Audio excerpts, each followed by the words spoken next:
Not too long ago, there existed several gateways to another dimension. A world similar to Earth in appearance, but more fantastical in every way. Magic and monsters inhabited the realm of Terra Arcanum, filling it with adventure and mystery. Humans, however, struggled to produce even the simplest of spells, relying on technology instead.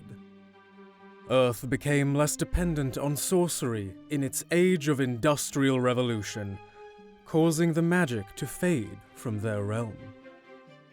With the gateways open, the magic within Terra Arcanum began to suffer the same fate. The plants and animals grew ill, and the arcane force grew weaker with each passing day. Several powerful mages came together to separate the two realms once and for all in attempts to preserve the magic within their lands. The gateways were destroyed, and the memory of Terra Arcanum erased from history, ensuring Earth could never threaten their home again. And for several centuries, the magic flourished, untainted. Until now.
In the dark, a man sits alone, illuminated mostly by the computer monitor in front of him. His hands shift rapidly across his keyboard and mouse, furiously clicking away. Yes! Yes! Almost there! What? No! Damn it! Adam Kelly, 28 years old and wheelchair-bound. He runs his hands through his pale, almost white hair in frustration before pushing his glasses back up his nose and checking the time.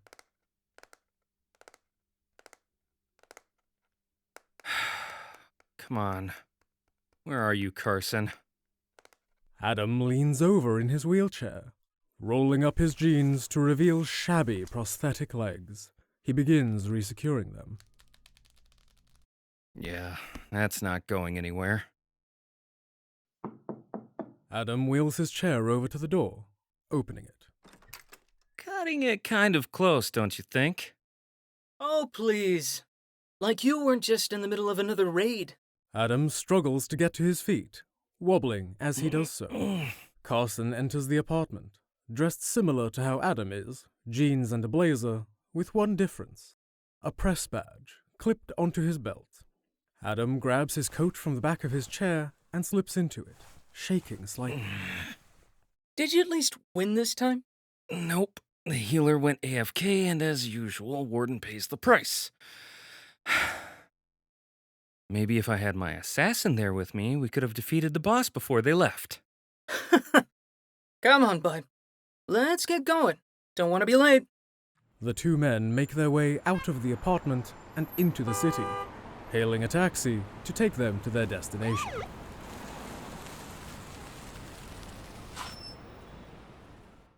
A short car ride later, The two stand at the entryway of one of New York's most luxurious buildings, the New Horizons headquarters. There's a light rumble in the sky above as rain begins to trickle down. Wow. You get used to it. Come on, let's get checked in before it gets too hectic. The two make their way to the security desk, where they're greeted by a friendly officer. Welcome to New Horizons. Can I get the names of you and your guest? Carson Davis with Tomorrow's Tech Today. Carson flashes his press badge to the officer. And this is Adam Kelly, my +1. Thank you. You both enjoy your night. She says with a warm smile, sliding forward a press and guest pass. The two take their respective badges and enter. Various investors and other members of the media mingle around the large lounge area. Carson eyes an attractive woman from across the floor and grins. Showtime. He quickly swipes 2 glasses of champagne from a nearby attendant. And now I'm all alone. Great. Adam sips his drink, leaning on a nearby pillar to take some weight off his legs. He scans the crowd of people, locking eyes with a beautiful blonde woman, her hair done up in the back with loose bangs in the front. The two exchange a brief smile before she starts to make her way over to him. Sup? Sup? Forgive my judgments, but you don't seem like you belong in an event like this. Ouch? Not like that. I just mean, most of these people are stuck-up rich dudes, while others are press nerds. You don't give off either vibe, to be honest. I'm a press nerd's +1, actually. Gross. You came to this thing willingly? Didn't you? I'm filling in for a press nerd. She couldn't make it, but her career depends on tonight. Promised I'd take photos, notes, and even mingle with these corporate tech mongers.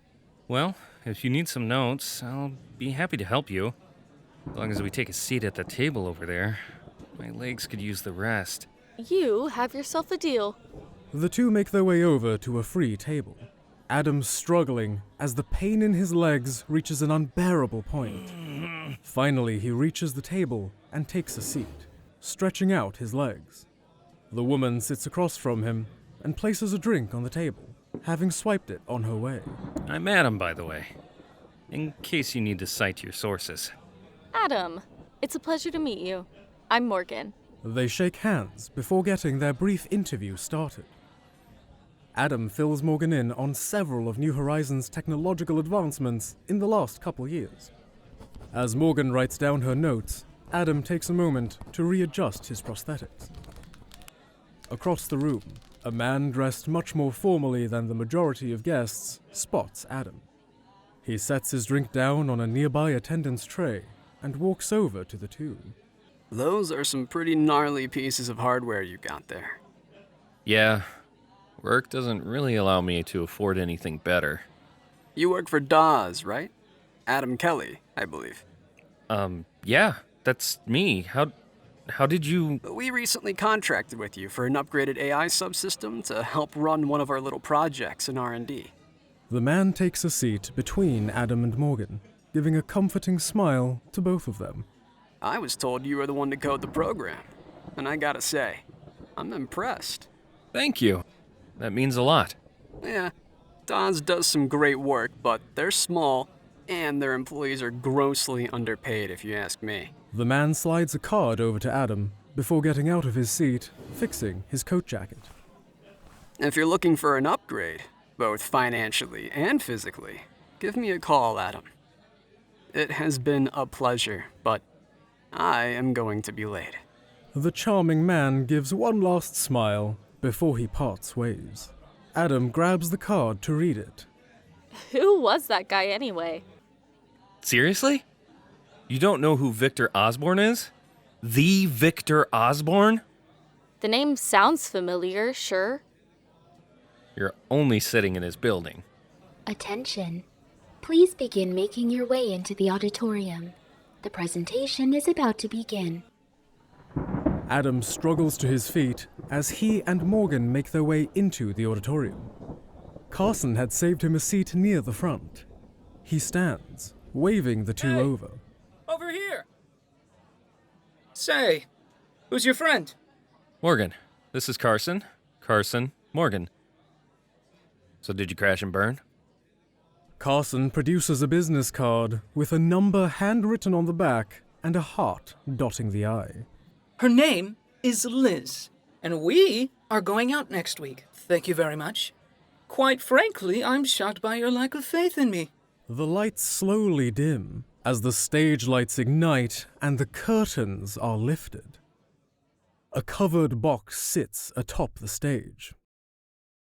Moments later, the audience erupts in applause as Victor steps out, smiling and giving a small wave. Thank you, everyone, so much for coming out here tonight to witness history. So first, a little about myself. My father started this company many years ago on the idea of not just creating the latest and greatest technology, but also making sure he could leave the world a better place than he found it. Pops had one dream he spent all his life trying to realize. One that I'm sure some of our guests might not appreciate. He had a vision of clean, green, renewable energy. And not just for the rich folk, but for everyone. Sadly, my father passed away far before he could see that dream through. And it is with great honor that I am here tonight with you all to see that vision realized. Victor gestures to the box beside him as the covering is removed. Inside a glass container appears to be a generator of some kind, with one unique element. A shimmering blue crystal pulses slowly inside. There's no way. Tonight, each and every one of us will bear witness to history. Its clean, renewable energy will power this entire building. Don't be alarmed. I've instructed my technician to kill the main power to the building momentarily. Once that is done, the generator will kick on, ushering us into the future of power.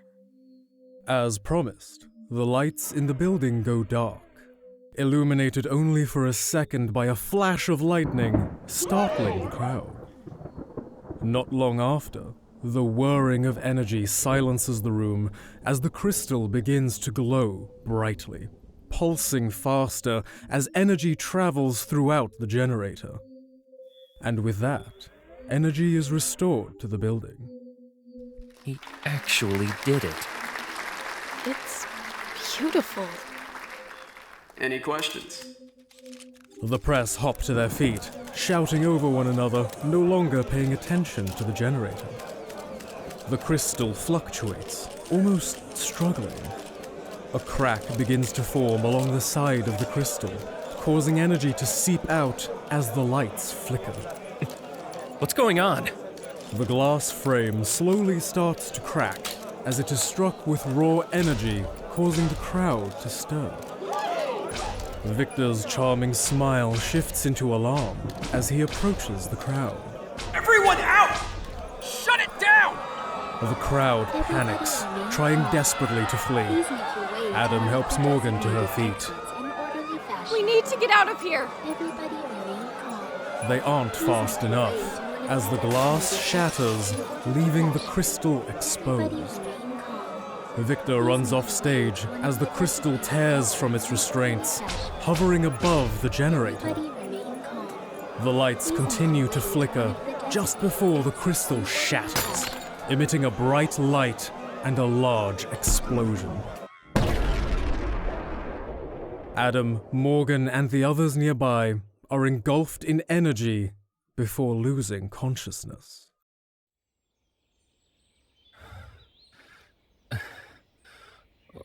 What happened?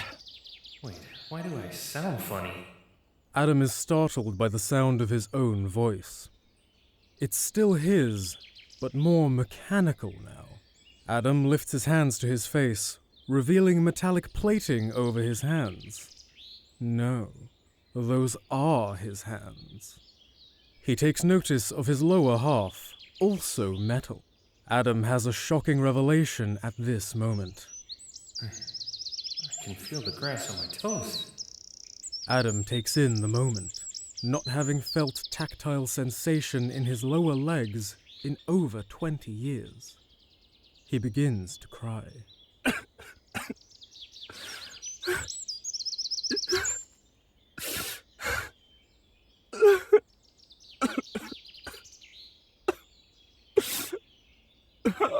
Man, I can feel the grass. I can feel my legs. Adam? I'm over here. The bustling of a nearby set of bushes alerts Adam as he spots Morgan, only recognizing her by her facial features. Her outfit has changed to a set of leather armor with a red cloak draped over her shoulders. One more thing stands out to Adam, a small set of horns framing the top of her head. She stares at the hunk of metal sitting in the grass. Oh! Adam? It would appear so. Why are you dressed like that, and why do you have horns? Why do you sound like a robot? Wait, I have horns? The woman pats her head before feeling the poke from her horns. While most people would panic, she isn't most people. That's so cool! Adam gets back to his feet, expecting the usual pain, but it does not come. He straightens himself up, almost feeling prideful. He's shocked to find he's just about a foot taller than he once was. We should look around for others. There's no way we were the only two who wound up here. Wait, what is that? By your foot? Is that the crystal?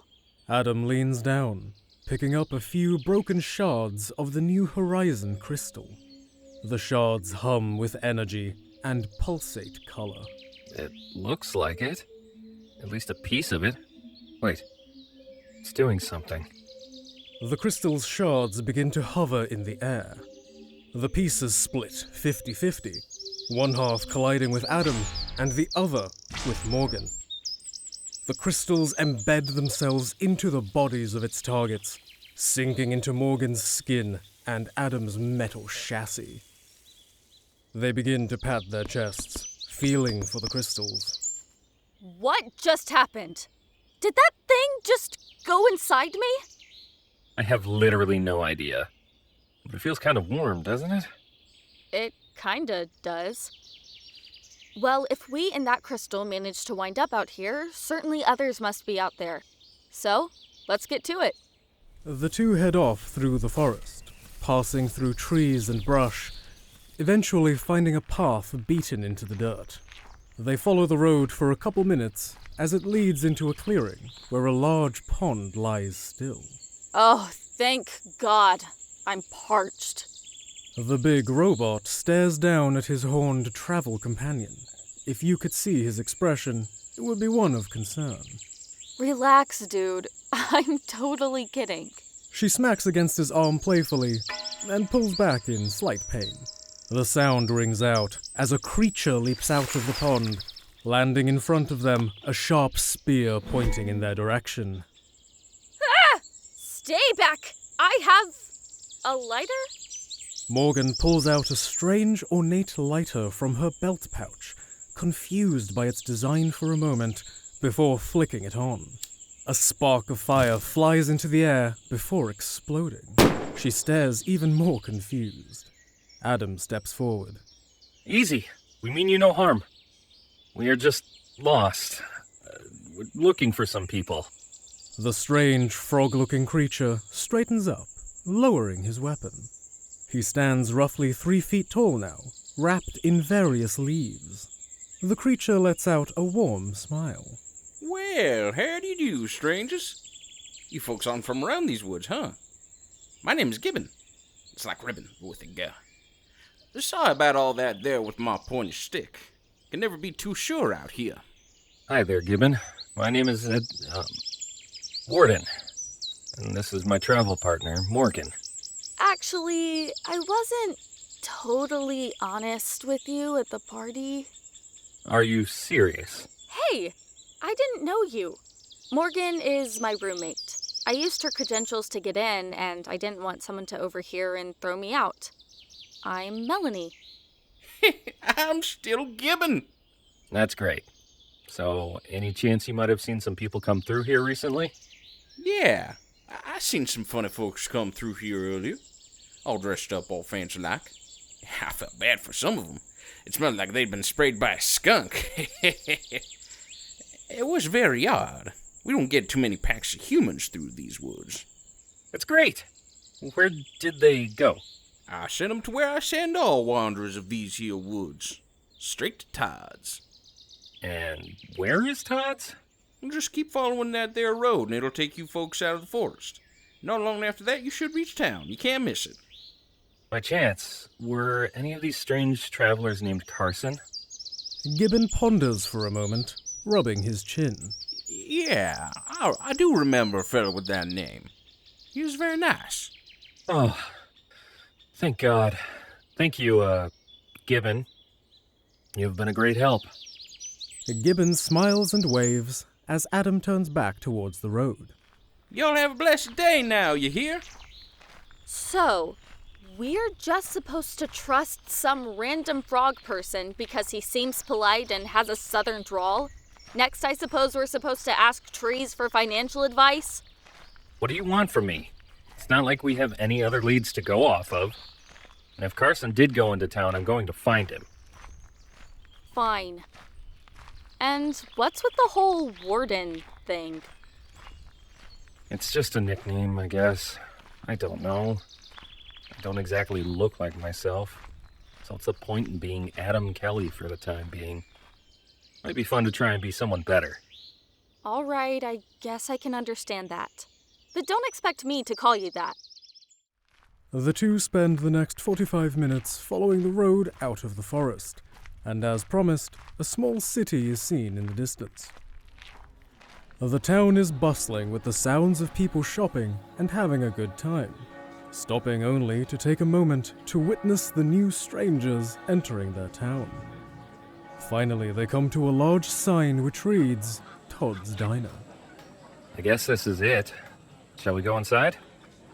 We didn't just spend the last hour hiking through the woods to stare into the windows. Let's go. Now I'm actually parched. Inside is relatively noisy compared to the number of guests, as a larger orc man stands at the bar telling a story. So I think I'm a goner. And then I grabbed the beast by its throat and plunged my blade into its belly. Ah! She was a hell of a fight. But I'll tell you what, she was a hell of a dish too, huh? The man and his guests laugh before he turns his attention to the two new arrivals. Oh, spicy! Chef's kiss. Mwah. Hi, welcome to Todd's Diner. What can I do for you? We're looking for a Todd and water, if you don't mind.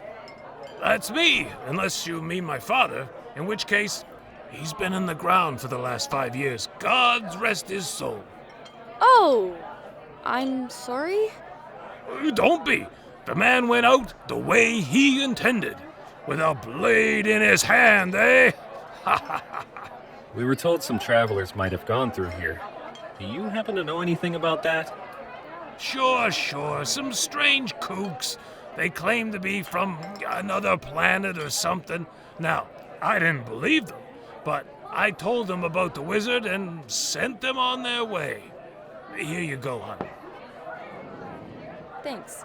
A wizard? Like pointy hats and fancy robes? Yeah, there's a wizard who comes around here a few times a month. He likes to stop in and enjoy the finest Todd's has to offer. I believe he may be able to assist you folks further, and he's about due for a visit. I told them to hang around town and wait for him, but they went off and explored. Thank you. We are in a new town and don't really know where anything is. Is there a place nearby we could stay, or maybe earn some cash or coin? Coin? Are you being serious right now? Adam turns his head to look at her. Although it lacks any expression, she understands. Of course.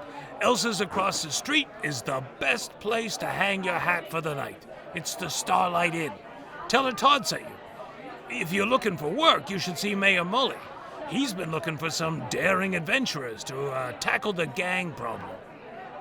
Gang problem? Just then he's cut off as the doors swing open. A hush falls on the diner as 3 rough-looking orcs enter the building. The leader of the trio stands almost as tall as Warden. Excuse me for a sec. Todd quickly shuffles over to the large orc. Listen, Choke, I don't have the money just yet. You guys cleaned me out last week.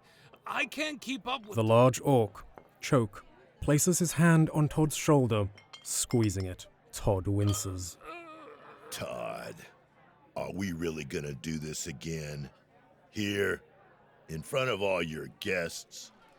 Please, tell your brother I'll have it by the end of the week. I just need more time. Warden and Melanie watch until Warden has had enough. That's too bad, because we're here right now, and I want my money.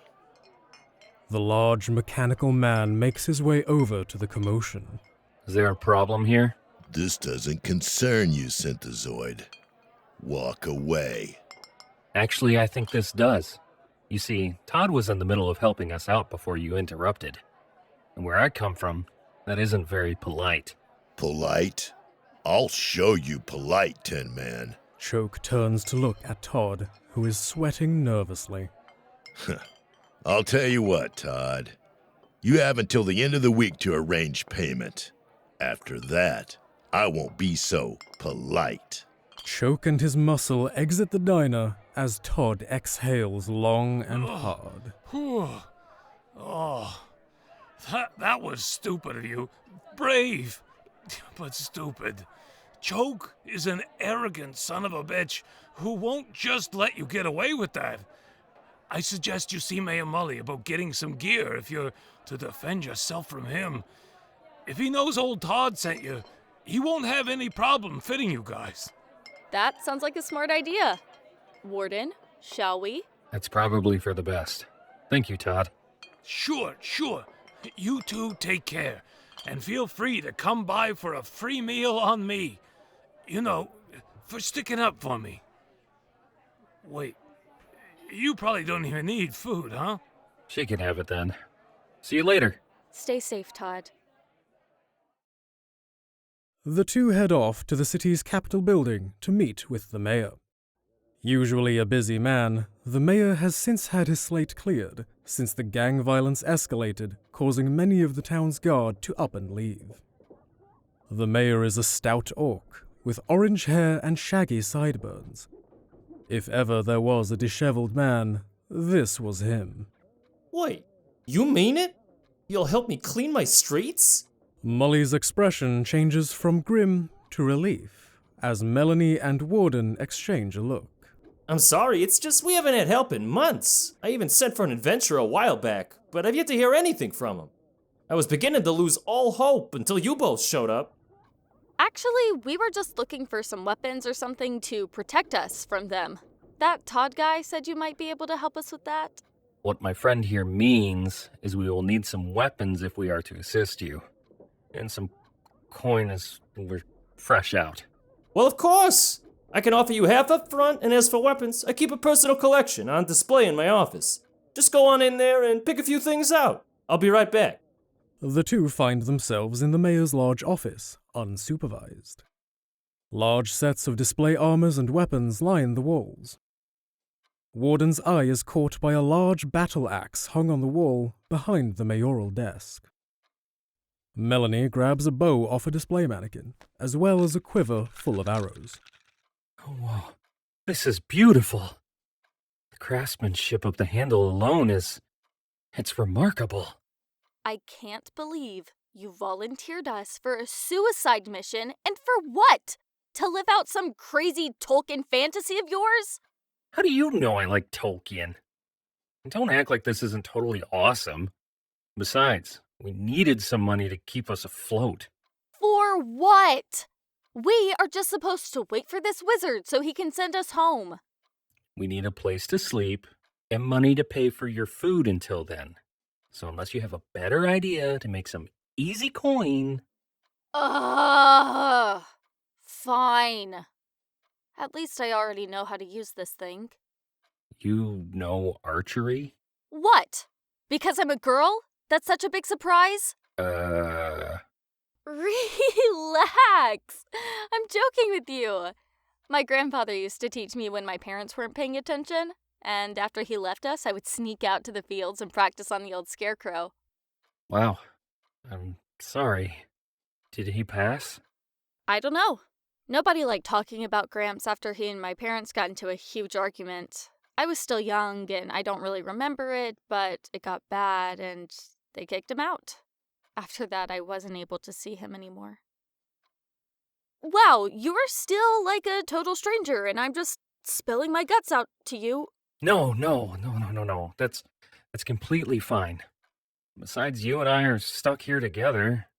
Being friendly at the very least will make this place seem less lonely. Melanie tries to hide a smile before turning away. They exit the office with their weapons stowed as the mayor enters the room once again, lugging a large chest. What's in there?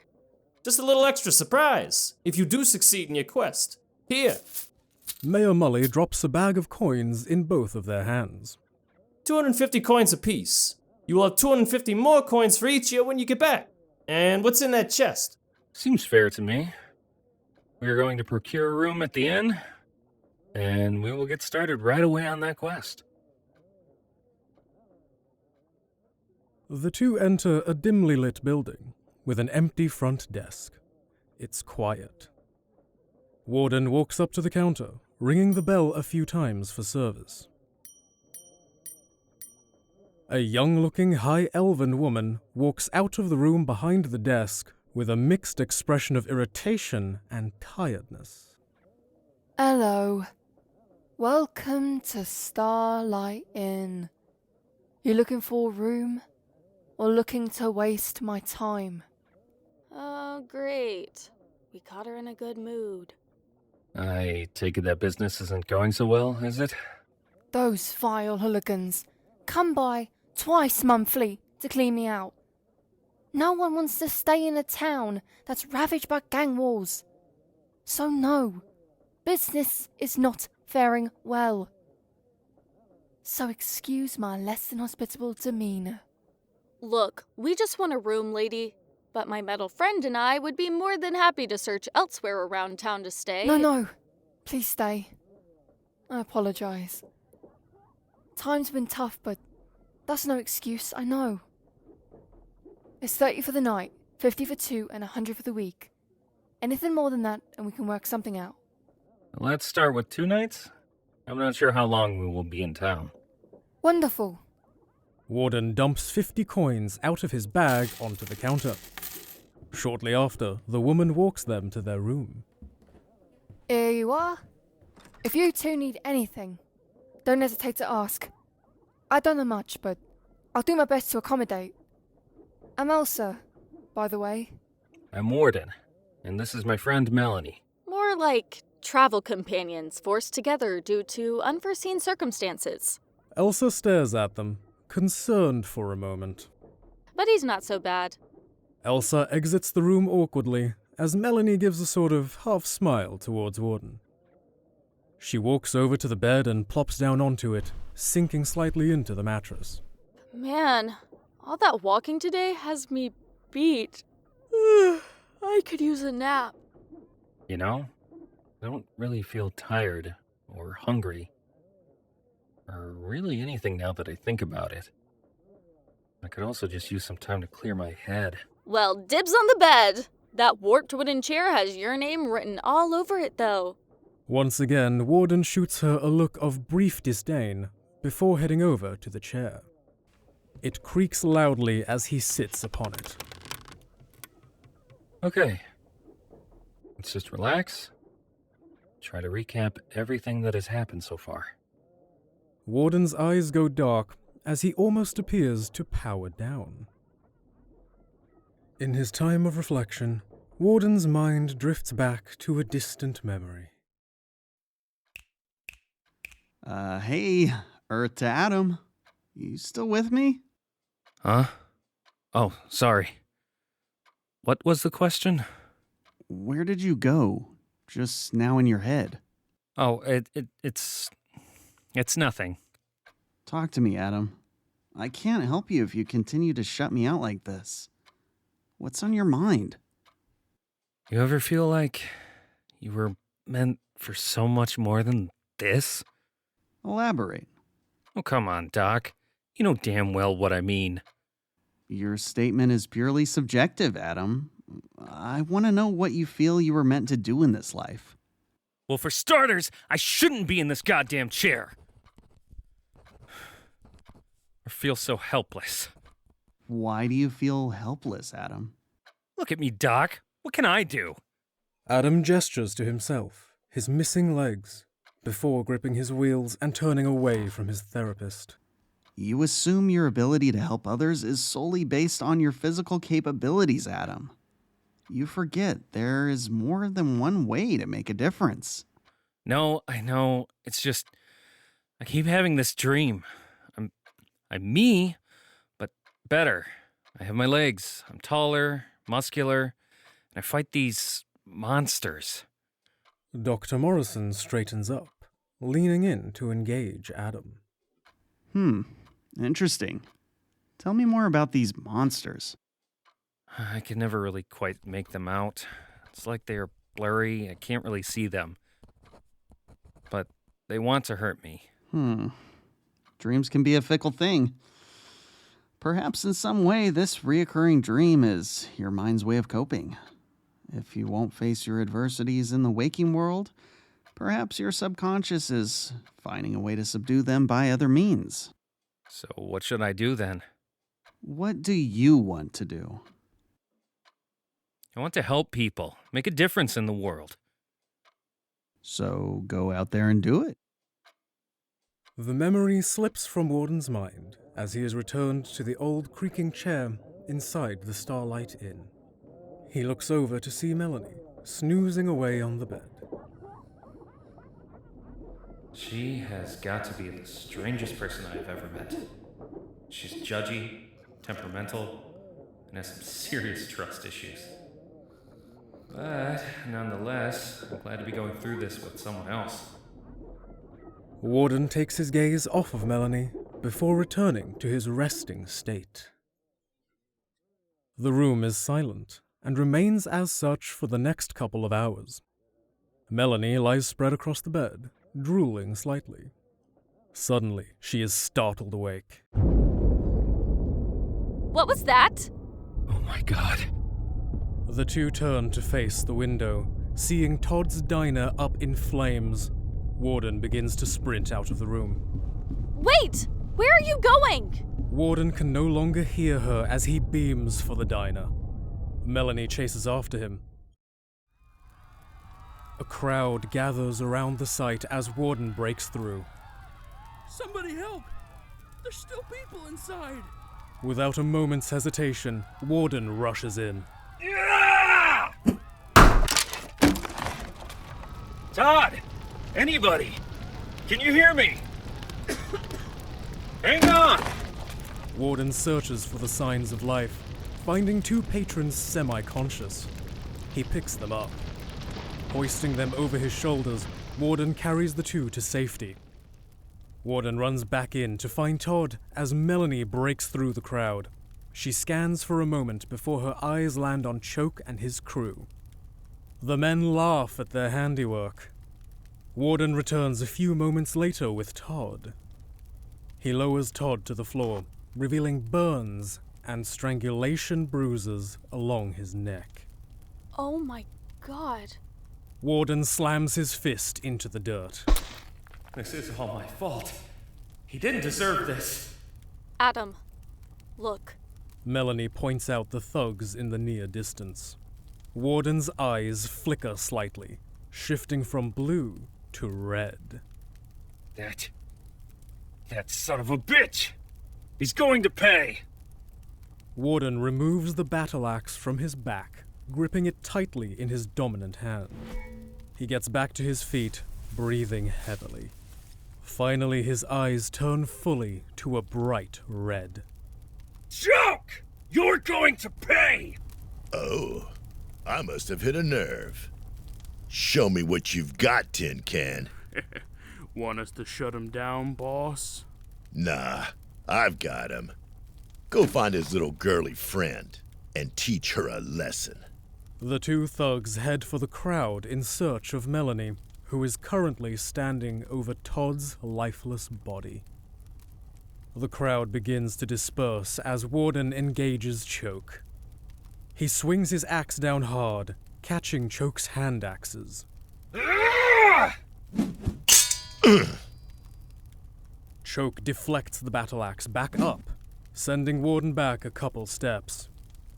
Choke leaps into the air to slam his axes down into the armored chest of Warden. A bright blue energy pulses from Warden as he screams out. Choke's attack is blocked, as a spectral blue warrior stands before him with a shield stretched out. The warrior looks ancient but powerful as it throws Choke back. Warden leaps through the spectral entity after Choke. Over near the burning diner, Melanie is confronted by the two other thugs. Hey there, fellas. I'm guessing you were not here to talk? We prefer to talk with our fists. Yeah, that sounds about right. Melanie draws her bow. Swinging on the first one to approach, she cracks him over the head, sending him to his knees. The following thug grapples with the bow, pushing her back.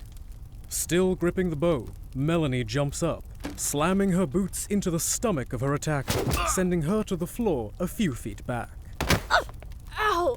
The bloodied thug gets back to his feet and runs at Melanie.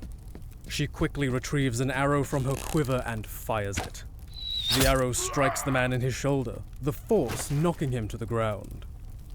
Choke tackles Warden back towards the burning diner, landing on top of him, slamming his brass knuckles into Warden's metal faceplate. An arrow soars through the air, connecting with Choke's back. The force knocks him off of Warden momentarily, as Melanie prepares another arrow. No, you don't. Choke's goon tackles Melanie from behind, knocking the bow out of her hands. She struggles to free herself, as the man forces her to the ground. Not so tough now, are you? Get off! Melanie struggles once more. Her frustrations turn to rage, as it awakens something primal within. The thug is thrown from her back with ease, as her body begins to shift and contort. Her horns grow, protruding further away from her head as a snout begins to form from her face. Her hands morph into long, hairy fingers with sharp claws coming out. Her armor seems to disappear, as the rest of her body is covered in thick brown fur. Her legs, however, share the appearance of a goat's hind legs. The thug crawls back in horror, as do the watching bystanders. Melanie stands, fully transformed into a werewolf. She lets out a ferocious howl.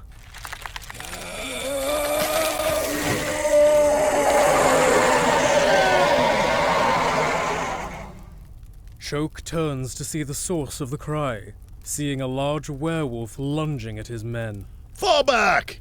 It's time to regroup. Choke is cut off as Warden's hands reach up, gripping around his throat. Choke struggles as Warden begins to rise from the ground, lifting the gangster into the air.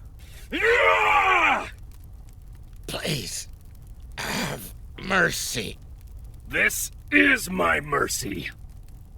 With a loud snap, Choke's head falls limp to the side.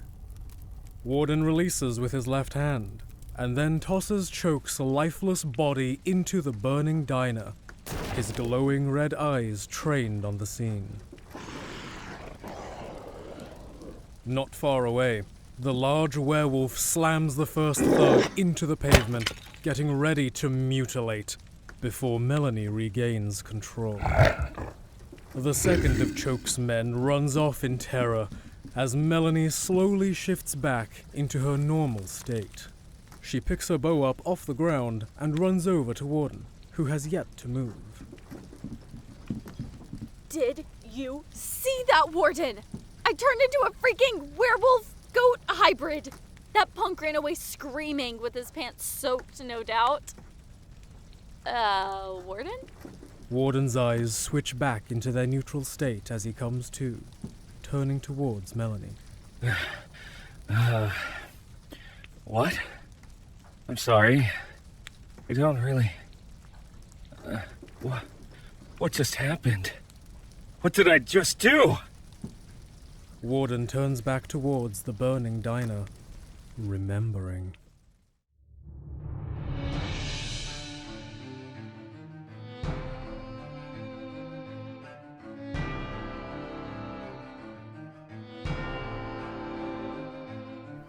The Terra Arcanum Chronicles, the audio drama, narrated by Marius Spangenberg.